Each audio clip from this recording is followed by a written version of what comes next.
Hey guys, welcome back to our channel. In this tech tutorial, we're going to reveal to you how you can disable the automatically sign in feature to websites on Microsoft Edge. For example, if your Edge web browser keeps logging you into various websites automatically. So let us show you how to stop Edge from doing this. It is actually very simple.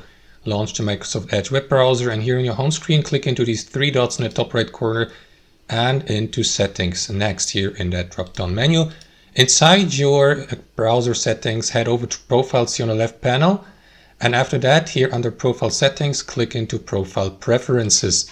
And next, make sure that you turn off this feature here, allow single sign-on for work or school sites using this profile. So toggle it off here to the right.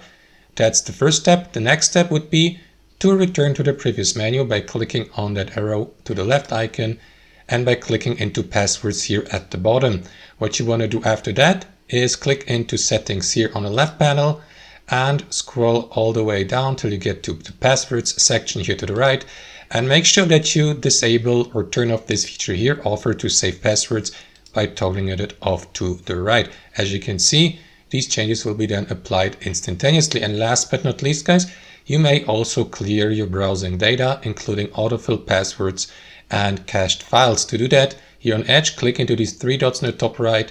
After that, click into delete browsing data or use the shortcut Ctrl-Shift-Delete. And after that, simply select your autofill and passwords here, just like that. As you can see, no passwords have been saved for me, but if you'd like to disable the automatic sign-in, make sure that you disable autofill and passwords, confirm by clearing now. Also, make sure that you select time range all time, so that you delete all autofills and passwords from all time here saved on Edge. And that's it, guys. That's going to fix this issue.